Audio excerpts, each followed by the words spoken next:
ሻሎም ሻሎም ቤተሰብ እግዚአብሔር አምላክ ሰላም ጸጋ ምሕረት ናይ ክርስቶስ ምስኩልኩም እዝን ዝበለጸ መዓልቲ ዝበለጸ ቃል ንካፈለሉ ፕሮግራም ናዩ ሎም ድማ ነዚ መዓልቲ ዝኾን ዝበለጸ ናይ ህይወት ቃል ሓቢርና ንካፈሊና ሎም ንካፈሎ ቃል በበረኸት ንግለጸሉ መገዲ ዝብል በበረኸት ንግለጸሉ መንገዲ ሪኹም ኣለኹም አሕዋት በክርስቶስ ብሩኻቲና ነገር ግን በዚ በረኸት ኣብ ህይወት ንኽንግለጽ ናይ ምግላጽ ፕሪንሲፕል አሎ መጽሐፍ ቅዱስ ሪኹም አውሽጥና ኃይልሎ ኦኬ ኃይል ዝግለጸሉ ፕሪንሲፕል ካ አሎ ሪኹም ስለዚህ ካብታ ሓደ ኣብ በረኸት አምላኽ ክንመላለስ ዝገብረና ካብታ ሓደ አውሽጥና ዘሎ በረኸት ኣብ ህይወትና ክፈስስን ክግለጽን ዝገብሮ መንገዲ መሪሕ ኣብ መጽሐፍ ቅዱስ ተቀመጠልና ክንሪኢና ስለዚህ እቲ ሓደን ዝዓበየን ዋናን አውሽጥና ዘሎ ዝግለጸሉ መንገዲ ርኢዎ ግብረ ሐዋርያት ምዕራፍ 10 ጥቅስ 35 ነቲ ጎይታ ኢየሱስ ባዕሉ ካብ ምቕባልሲ መሃብ ኣዝዩ ይባርኽ ዝብሎ ቃል እናዘከርካ ከምዚ ጌርካ መዕያይን ንድኹማት ምእላይን ከምዚ ግባእ ብኩሉ ኣርኢኹም ሐዋርያ ጳውሎስ ካብታ ሓደ ኣዝዩ በበረኸት ዘመላለስ መንገዲ ይሪዎም እሱ ድማ እንታይ ኢልዎ መሃብ ሪኹም ካብ መቕባልሲ መሃብ ኣዝዩ ይባርኽ ማለት መሃብ ንድኹማት ምርዳእ ንጽጉማት ምሕጋዝ መሃብ ኣዝዩ ካብታ ሓደ በበረኸት ዘመላለስ መንገዲ እዩ ናይ መንግስቲ አምላኽ ስርዓት በበረኸት ትግለጸሉ ስርዓት ፕሪንሲፕል መሪሕ መንገዲ መሃብ እዩ እንተ ደኣ ኣብ ህይወትና ብልክስ ዘይንህብ ተደኣ ኮይና ባዕልና ንህይወትና ንግድቦለና ንበረኸትና ምኽንያቱ ኣብ ናይ ክርስቶስ በረኸት ኣብኡ ክትመላለስ ኣብኡ ክትነብር ኣብኡ ክትሕንብስ ኣብኡ ክትግለጽ እንድሕር ኮንካ ናይ መሃብ ሜንታሊቲ ክህልወካ ኣለዎ ናይ መሃብ ልቢ ክህልወካ ኣለዎ ኩሉ ግዜ ናይ ምዕቃብ ኩሉ ግዜ ናይ ምእካብ ልቢ ጥራሕ እንተ ደኣ ኣለና ኮይኑ ሓደ መዓልቲ ክንነዲኢና ምኽንያቱ እቲ ዝህብ እሱ ይውስኸሉ እዩ እቲ ዝህብ ንሱ ይባረኽ እዩ ናይ ሰማይ ጅባ ክትከውን ትደሊ እንተ ደኣ ኮንካ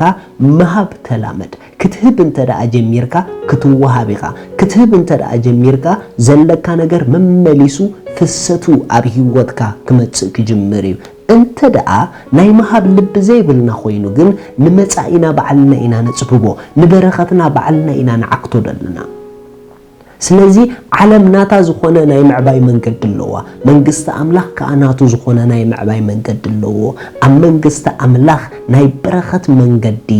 መሃብ እዩ ናይ በረኸት መንገዲ መሃብ እዩ ስለዚህ ወሃብቲ ክንከውን ኣለና ወሃብቲ ክንከውን ኣለና ናይ መሃብ ልቢ ክህልወና ኣለዎ መጽሐፍ ክዛረብ ከሎ ምሳሌ ምዕራፍ 11 ከምዚ ኢሉሎ ጥቅስ 24 ገለ ይብትም እሞ ይውስኸሉ ገለ ከዓ ብዘይግባእ ይቁጥብ ኣዝዩ ከዓ ይነዲ ርኢኹም ገለ ይብትም እሞ ይውስኸሉ ገለ ብዘይግባእ ይቁጥብ እሞ ኣዝዩ ከዓ ይነዲ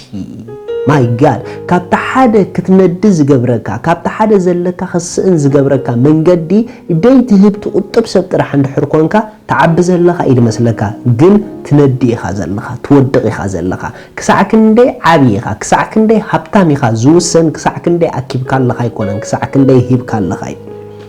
ሪኹም ኣብ መንግስቲ አምላኽ ሃብትና ንገዛ ርእሱ ዝልካ ሃብታም ክትበሃል ኣብ ሰማይ ትደሊ እንድሕር ኮንካ ክሳዕ ክንደይ ሂብካ ክሳዕ ክንደይ ረዲእካ ክሳዕ ክንደይ ጽጉማት በኣኻ ተዓንጊሎም ክሳዕ ክንደይ ኢና ኣብቲ ንቕበሎ ደሞዝ ካባና ወፃኢ ካልእ ሰብ ተጠቃሚ ዘለዎ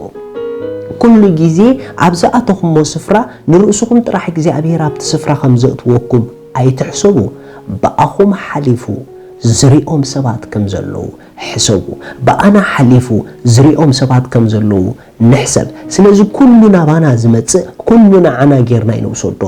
ኖ ካባና ከዓ ክወፅእ ኣለዎ ካባና ከዓ ክኸይድ ኣለዎ በኣና ጊፍት ዝወሃቡ በኣና ዝርድኡ በኣና ትሕገዙ ክህልው ኣለዎም ካብቲ ሓደ ናይ ድኽነት ኣእምሮ ዘለዎም ሰባት ኩሉ ግዜ መቁጣብ ጥራሕ እዮም ዝፈልጡ ኢቭን ዘለዎም ንብረት እኳ ክሳዕ ዓሪጉ መጨረሻ ዝበጽሕ እዮም ዝጥቀምሉ ንምንታይ ተልኩምኒ ናይ ድኽነት ሜንታሊቲ ይደለዎም ريخم اتناي prosperity mentality دولو سب جن even نبرتو كسع لبود طفو يتقاملوني مخنياتو ناي مهاب لبس لزولو صبو غير حيزو صبو غير تتقيمو نخالوت كاخطقومو احلفو يهبي زولكم نبرت كسع دا ارغا يتقاملو هابو نخال اسب ገንዘብ ሃቡ حجزو ردو تقفو مخنياتو كتعابي ببرخات كتمالالوسو تدلين تخونكم سلازي قصيلو خمزيلو لقاس نفسي عزيا تتصقب اتزرو خا نرؤسي يروي توديو ريخم لقاس نفسي له عزيا نغزا رأسي تتصقب لقاس انت دا اخونكا بلكستهب انت دا اخونكا بتعما اب هيوت عزيخا تتصقب يخا مخنياتو اتزقطب ايكون اندصقب اتدلغس يتصقب اب هيوت اتنخال دروي نغزا رؤسو خا يروي اتنخال اذا عنقل نغزا رؤسو خا يعنقليو يسوس غويتايو نتي اخلو زعقر سبيلو حزبي رغمو يلو برخت جنا عبرستي اخلو زشيد يعسل هاليلويا سلازي برخت كل جيزي مستوم زهوبي يزولو برخت كل جيزي عبتم بلكسي كل جيزي نايم هاب لبزولو عبقوم نايكزي أبيهر برخت كجلت كله تريخا متعرف قدوس أبكال أي كورنتوس شعات خنزيبل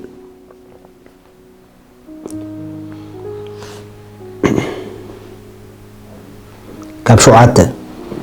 كبشدشته جناخه ازي ابل الله اتقطيبو زرق قطيبو يعصد اتي ببرخت زرق جنا ببرخت يزعصد املاك حجوس وهابي يفوتمو نفس وقف بغواهي وي بجدي زي كونس كمتي بلبو زحلنو يحاب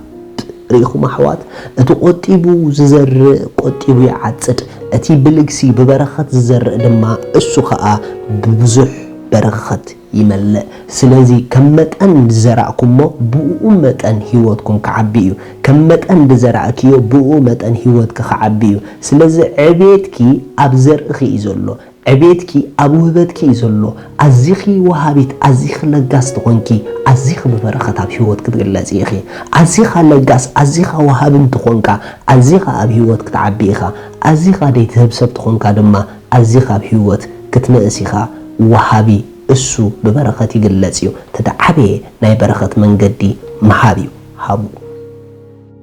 سلازي اللومي نغويتانا يسوس كريستوس اب هيوتكم وسينكم كتقبلوا اتدليو اتا ابو زلا ناي زل عالم هيوت كتقبلوا اتدليو اذا ጸሎት እዚኣ ጸልዩ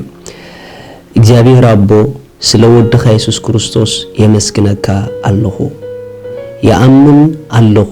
ኢየሱስ ክርስቶስ ስለ ኃጢአቴ ከምድተሰቅለ أدا حتياتي كفيلو كم زفتشمو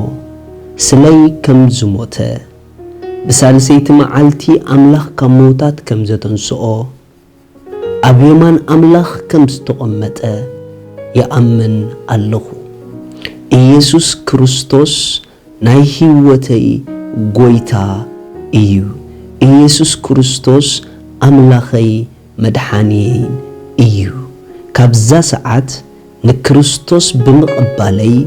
حدش فترت ولود أملاخ كوين اللهو منفس قدوس بشم يسوس بأمنت ناوشت أي يقبلك اللهو آمين ازي أتصلوا لتصلوهم بتحمقوا حقوسكم بزيب تحت زولو أدراشانا كونتاكت قورنا يخوم سدليكم حاجز كن لأخلكم هنا شالوم